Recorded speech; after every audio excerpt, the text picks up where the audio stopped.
አንድ አምላክ በሚሆን በአብ በወልድ በመንፈስ ቅዱስ ኅዳር 14 በዚች ቀን የሀገረ ጥራቅያ ኤጲስቆጶስ ቅዱስ አባት አረፈ። አባት መርትሊያኖስ አረፈ። ይህም ቅዱስ ሶርያ ከምትባል ሀገር ነው። ወዳጆቹ ክርስቲያን ናቸው።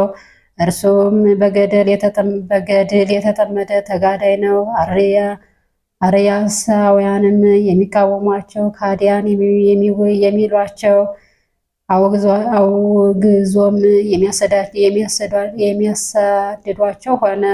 ስለዚህም በእርሱ ላይ ታላቅ መከራ ደረሰበት። በሚያልፍበትም ጎዳና ጠብቀው ይይዙታል፣ አብዝተውም ገረፉት። እግሩን ይዘው በሜዳ ውስጥ ይጎትቱታል። እንዲህም ብዙ ጊዜ አደረጉበት። ከዚህ በኋላ ከእርሳቸው ሸሽቶ ወደ ሩቅ ሀገር ተጉዞ ከኤርትራ ባህር ዳር ደረሰ። ከምድር የሚበቅሉ ቅጠሎችን እየተመገበ በዚያው በዋሻ ውስጥ ብዙ ዓመታትን ኖረ። ኤጲስቆጶስም ይህ ይሆን ዘንድ እግዚአብሔር መረጠው። እነሆ የተጋድሎውንና የትሩፋቱን ዜና በተሰማ ጊዜ ከዚያ ወስደው ጠራኪያ በሚባል ሀገር ላይ ኤጲስቆጶስነት ሾሙት። እንደ ሐዋርያት ሥርዓት በሾሙት በጎ አካሄድን ተጓዘ። በዘመኑም በብዙዎች ላይ ሰላም፣ ፍቅር፣ ቸርነት ሆነ። እግዚአብሔር በወዳጆቹ ታላላቅ ታምራትን አደረገ። በጎዳናም አልፎ ሲሄድ የሞተ ሰው አየ። ሌላም አመፀኛ ልቡ የደነደነ በሐሰት ከእርሱ ጋር 400 የወርቅ ዲናር አለኝ፣ ያንን ካልሰጠኸኝ አላስቀብርህም ብሎ ዘመዶቹን ሲከራከር ነበር። ይህም ቅዱስ የሞተውን ይቀበሩት ተዋቸው ብሎ ብዙ ለመነው። እርሱ ግን አልሰማውም። በዚያም ጊዜ ይህ ቅዱስ ወደ እግዚአብሔር እየጸለየ ማለደ።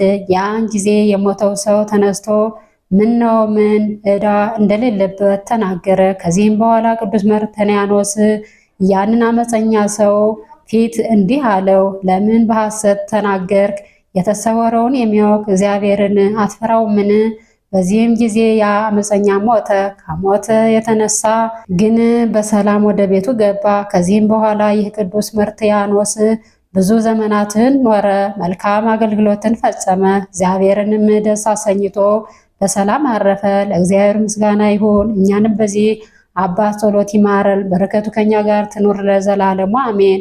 በዚህች ቀን ለፋሪስ ንጉሥ ታምራትን ያደርግና ክብር ይግባውና በጌታችን ኢየሱስ ክርስቶስ ያሳመነው የአባ ዳንኤል የዕረፍቱ መታሰቢያ ነው።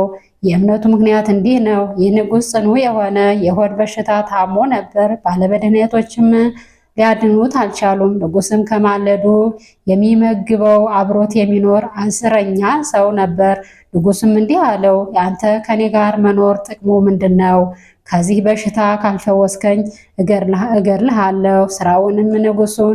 እስረኛውም ንጉሱን በተንኮል እንዲህ ብሎ ተናገረው፣ ንጉሥ ሆይ የምነግርህን ካደረግ ከደዌ ትድናለህ። አሁንም ለአባትና እናቱ አንድ ብቻ የሆነ ልጅ ይፈልጉልህ። እናቱ አስራ ተያዘው፣ አባቱም ይረደው፣ በእርሱም ደም ትድናለህ። መሰረዩ ይህን ማለቱ ግን እንዲህ ያለ ስራ መስራትን ንጉሥ ይፈራል ወይም ልጁን የሚሰጥ አይገኝም ብሎ አስቦ ነው። ንጉሱም በሚገዛው አገር ውስጥ ፈለገው። በ1000 የወርቅ ዲናር ሕፃን ልጅ ይገዙት ዘንድ አሽከሮቹን አዘዘ። በዚያችም ሀገር አንድ ልጅ ያላቸው ድሆች የሆኑ ባልና ሚስት ነበሩ። እነርሱም ይህንን ነገር ሲሰሙ ልጃቸውን ወደ ንጉሥ ወሰዱ። ልጁም በማልቀስ እኔ በፈጠረ እግዚአብሔር ላይ ተማጽኛለሁና እሱም ያድነኛል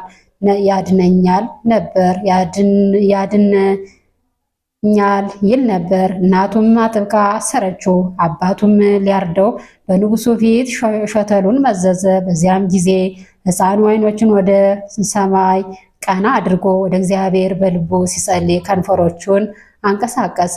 እግዚአብሔርን በንጉሱ ልብ ርኅራኄን አሳደረ። ፈታችሁ ልቀቁት ብሎ አዘዘ። ወደ እርሱም አቅርቦ ዓይኖችህን ወደ ሰማይ ባቀና ጊዜ ምን አልክ አለው። ጌታዬ ሆይ ልጅን የሚገፋው ቢኖር አባትና እናቱ ያድኑታል። ከዚያም የጸና ስራ ቢኖር ንጉሱ ዳኛ ያድነዋል። እኔ ግን ከሁላችሁ እርዳታ ባጣሁ ጊዜ ወደ እግዚአብሔር ለመንሁ አለው። ንጉሱም ሰምቶ ራራለት፣ 1000 የወርቅ ዲናር ሰጠው። ስለዚህም እግዚአብሔር ይቅር ይለው ወዶ መነኮስ ዳንኤልን ላከለት። እርሱም ወደ ንጉሱ በደረሰ ጊዜ በፊቱ ታምራትን አድርጎ ክብር ይግባውና በጌታችን ኢየሱስ ክርስቶስ አሳመነው፣ ከበሽታውም ፈወሰው፣ ከቤተሰቦቹ ሁሉ ጋርም አጠመቀው። ከዚህ በኋላ ወደ በዓቱ ተመልሶ እየተጋደለ ኖረ። እግዚአብሔርንም አገልግሎ በሰላም አረፈ። ለእግዚአብሔር ምስጋና ይሁን፣ በረከቱ ትድረሰን ለዘላለሙ አሜን። በዚች ቀን የሱራስጦስ፣ የእንድርያኖስ፣ የመብርያኖስ፣ የራጤና የሰይጥና ደግሞ የጋርሴስ፣ የብጥላን፣ በደብረ ቢዘኑም የሃይማኖት መምህር የአባ ዮሐንስ የመታሰቢያቸው ነው። በደብረ ቀለሞን የተሰራችበት ቤተ ክርስቲያን የከበረችበት ነው። በረከታቸው ትድረሰ ለዘላለሙ አሜን። ጌታ ሆይ ከብልጽግናቸው ብዛት የተነሳ ብዙ መባ ካስገቡት ይልቅ የድሃይቱን አነስተኛ መባ እንደተቀበል ለሁል ጊዜ የሚያገለግሉህ እልፍ አእላፋትን እያሳሰብ በችግሬ ጊዜ የማቀርብልህን ምስጋና ተቀበል።